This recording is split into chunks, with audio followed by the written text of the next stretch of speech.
Bom, chegando aos finalmente, vamos ver aí como é que fica a nossa interação entre o Dynamo e o Advanced Steel. Falando um pouco do problema, nós temos aí a nossa topografia levantada, né, com a simulação do ambiente, por exemplo. Temos os pontos e uma aproximação de curva que eu coloquei aí só para exemplificar como é que ficaria a passagem, né, do nosso transportador. Lembrando que esse é o primeiro levantamento, né, que a engenharia vai precisar para a fabricação. Aí nós temos um trecho de 100 metros desse transportador e o nosso software, o nosso programa junto com o software ele vai ter que se adaptar a diversos tipos de ambientes, né? Vemos que aí a gente tem um levantamento com menos pontos, feito de propósito, para a gente ver como é que o nosso programa vai se adaptar.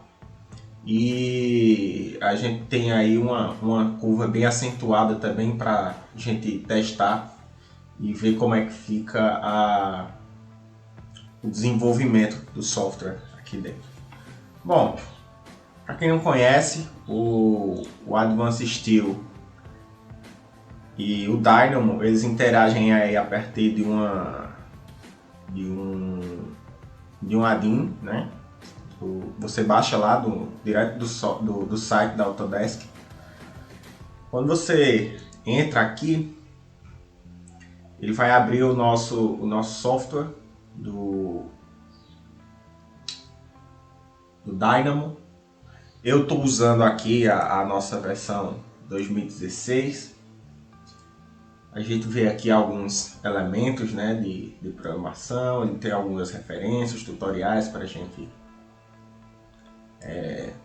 interagir aí com o site do Dynamo.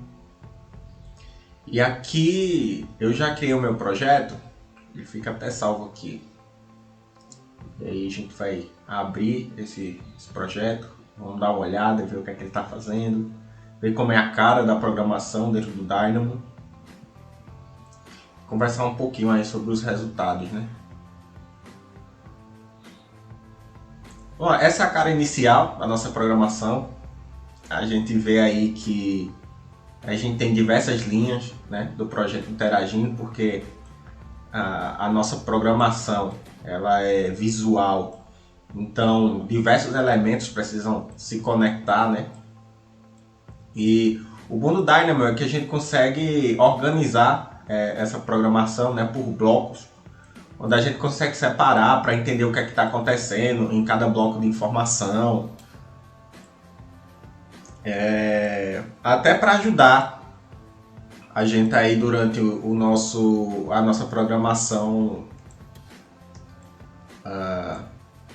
que às vezes demora bastante, então a gente não precisa estar lembrando onde é que acontece cada coisa. Essa programação mesmo do que eu fiz aqui, ela demorou cerca aí de um mês não, demorou cerca de uma semana e 3 dias, 10 dias, né, para concluir. A gente ainda está com alguns problemas aqui, que eu vou mostrar um pouco, para a gente entender quais são as dificuldades aí para quem está começando, né? E opa, temos um carinha perdido aqui. E a gente vai ver, né, como é que o software trabalha aí rapidinho. Bom, no primeiro momento a gente tem aí a obtenção dos dados do Excel, né? A minha curva topográfica, ela traz do modelo 3D um levantamento que eu converto para Excel e eu introduzo os pontos aqui dentro do meu programa, ele vai ler o meu programa. E aí eu fiz diversas lógicas, né, para a gente dividir a curva de nível, ou seja, independente da minha quantidade de pontos, eu consigo fazer o meu projeto caminhar em cima de uma linha padrão, uma curva padrão do projeto. E quanto melhor a nossa quantidade de pontos da topografia, melhor vai ser essa curva, né? Mas aí eu não fico dependente da quantidade de pontos. E aí a gente passa para as rotinas de criação. A gente cria sempre, né, os nossos objetos do Advanced Steel, onde eles começam, onde eles terminam. A gente define também propriedades comuns como materiais e model rules dos nossos elementos. A gente define também aí atributos de usuário, nosso projeto inteiro. A gente define orientações, né?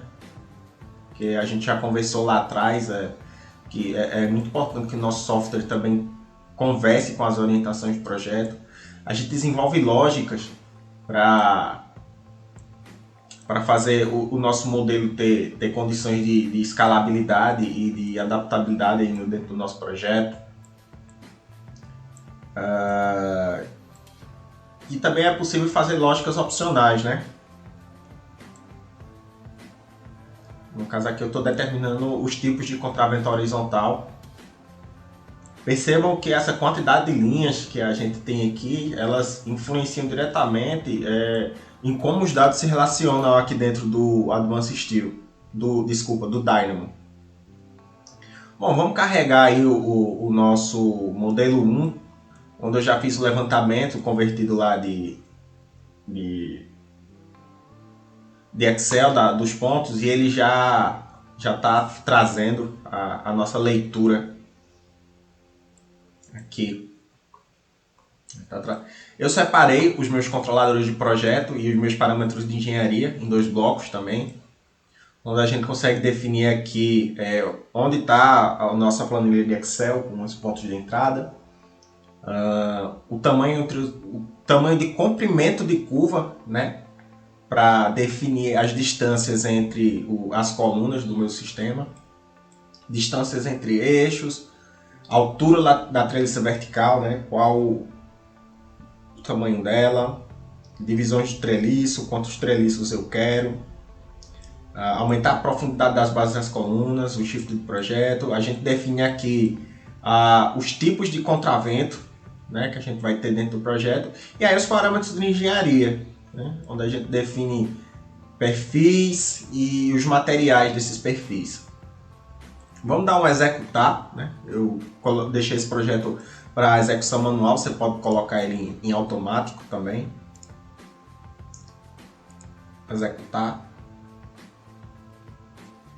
Eu já tenho alguns valores padrão aí, né, dessa minha estrutura.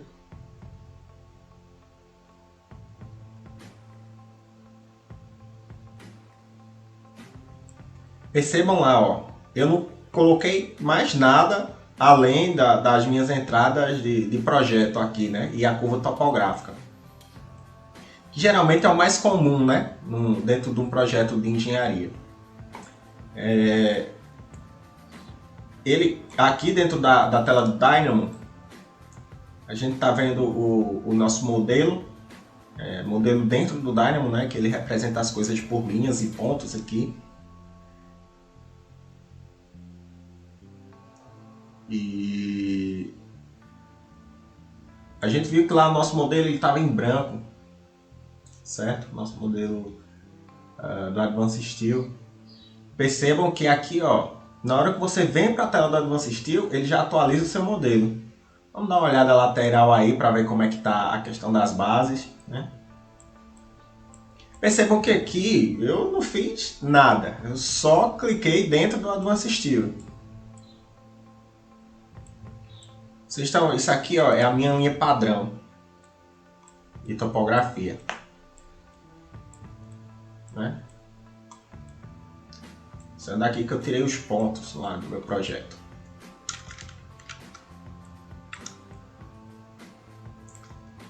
Percebam que as orientações aqui, elas já seguem na direção de projeto.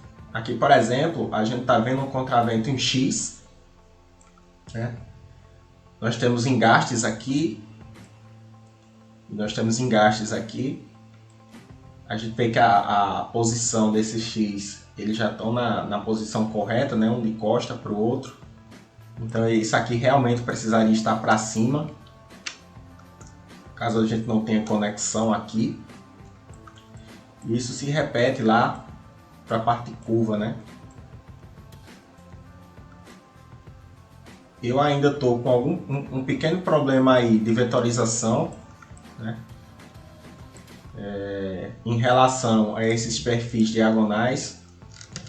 Ainda estou tentando resolver isso, mas percebam que o resultado aí já está bem próximo. A gente ainda vai melhorar isso aqui. Mas percebam que eles não... Esse daqui, esses perfis aqui mesmo, por exemplo, eles já estão paralelos a esse outro aqui, né? Ou seja, é possível trazer aí do Dynamo a questão da orientação das peças em relação ao plano desejado.